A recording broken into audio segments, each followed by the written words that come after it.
Hi everyone, this is Arkady Frekhtman. I'm a New York City personal injury trial attorney, and today I want to do a special quick last week tonight type episode where I answer just one question. And this is a really good question from one of our viewers. And let me go to the question right here. It's a comment from today, from this morning, and it just shows you how quickly we want to respond to our viewers and answer their question. And this question is from Truth Seeker. And he or she asks, can you do a video on how defense attorneys drag out cases? And he gives some specifics about his or her case where they just filed a motion to stay so that an appeal date can be dragged out longer. And yeah, I thought that's a really good topic. How does a defense attorney that's hired by the insurance company, how do they drag out cases, and why do they delay cases? Well, they do it because, remember, their goal is to pay out as little as possible and to save the insurance company's money until the last possible moment, because insurance companies are billion-dollar enterprises, so they can invest that money in stocks, bonds, or other endeavors where that money is growing. So why should they give the money to the injured claimant? Now they lost the money. They'd rather save the money and delay as much as possible. Then, because there's so much money in their coffers, what they could sometimes do is the interest or the profits that they make on the money could be the amount that they'll pay, right, to one claimant. It could be the profits they're making is so big that, the fact that they delayed is a reward for them.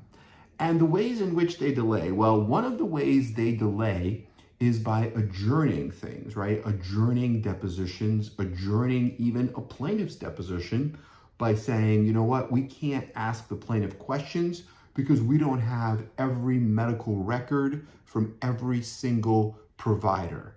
And then they'll send you a demand for hundreds of providers. Some of the providers have nothing to do with the case.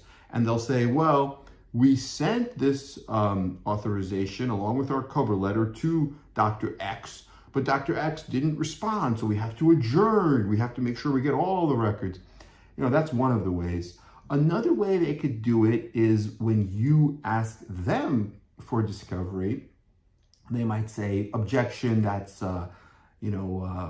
cumbersome, too burdensome, it's too, we can't give that to you. Now, if they don't give you your discovery as a plaintiff, depending on the type of case, you may really need that. And so your only recourse would be to file a motion and have the judge look at it. And judges don't really like to get involved in discovery disputes. So now you may look bad in front of the judge, but they're not giving you the piece of evidence that you need to prove your case. And you're the plaintiff, so you have to have this, right?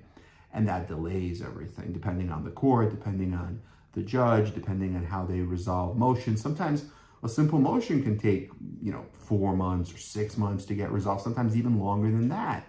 So it's and then the judges don't really like it. Like I was on a motion in Queens recently where the judge, when faced with a discovery motion, the judge said, well, why am I dealing with this? Why is this in front of me? Give it to the compliance conference judge, kind of like pushes it off on the other judge, right? Or to his law secretary, like, I don't want to deal with discovery. It seems like below them, And then, but meanwhile, the defendant is profiting from this tactic of not providing evidence that they really should provide. In fact, in that specific case, it's almost comical because one defendant provided this same discovery. It's really just a list of their workers, their staff.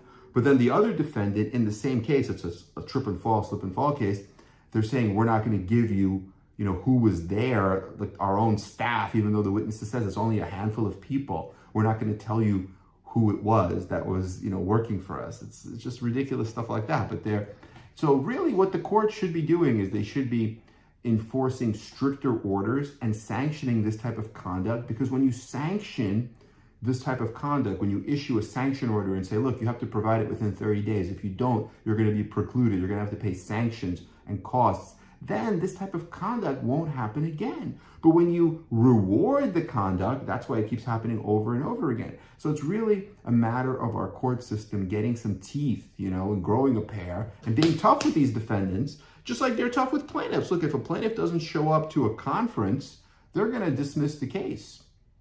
If a defendant doesn't show up to a conference, they're not going to just strike their answer and allow for like $1 million for the plaintiff, right? They're not going to do that. They're just going to adjourn the case. So it's disparate conduct, meaning it's not the same for both sides. It's not fair. But unfortunately, that's what's going on. So that's one of the ways that they do it. Let me see, how else do they adjourn? Now, with this particular question, I think he's talking about a stay. So a stay just basically means that they don't want to conduct the trial. They believe the trial should be stayed or adjourned, or like a freeze. You freeze the trial while the appeal is being decided. Now, because you don't want to conduct the trial, and then let's say there's a verdict for the plaintiff, but then the appeal might be for the defendant, right? Then why do the trial? It's a waste of time. So that's what they're asking for. They're saying that the appeal is so important, have that decided first. That's usually the type of thing that they do. But I think the other important thing to remember is that there's like this triangle, right? Because you have, on the one hand, you have the insurance company. Now, the insurance company has a contract with their insured, meaning the policyholder. They have to protect the policyholder. The lawsuit, the personal injury lawsuit, is against the policyholder. So the insurance company is hiring this defense lawyer to defend that insured or policyholder, their client, who they have a contract with, right? The person who's paying premiums to them, or the company that's paying premiums to the insurance company. But you have this triangle of promise, right? You have this triangle, and there's a conflict of interest because on the one hand, the plaintiff, the injured party, wants to get as much money as possible, but ultimately also wants to get it done quickly. They don't want to wait forever. The insurance company doesn't want to pay any money, but if they're going to pay, they'd rather pay later, and they'd rather pay as little as possible. But the defense attorney is in the middle, right? They want to get paid hourly by the insurance company. They also want to drag it out and do more work, because more work means more billable hours, right? They can continue to bill and say, hey, here's my bill. I worked 5 hours today. It's $500 an hour. But if they settle the case for less than the insurance company thinks it's worth, right, then they become like a hero. They did a good job, but also they want to do it, they want to minimize costs, but at the same time they want to bill. So everybody's like in a different position a little bit. The interests are conflicted. It's not, even the defendants are not really completely unified in their interest, because if they were completely unified in their interest would be to protect their policyholder, but it's not always the case, right? Sometimes they'll say, let's go to trial on a case that they should settle, and then what happens is the plaintiff hits them for a big verdict, and they end up having to pay that verdict rather than settling the case and avoiding that verdict and paying much less money. But it's just, it's just the way that they do business. So that's one of the ways that, if you look at that, the triangle of each, the defense lawyer versus the insurance company versus the plaintiff, then you kind of see why these type of issues arise.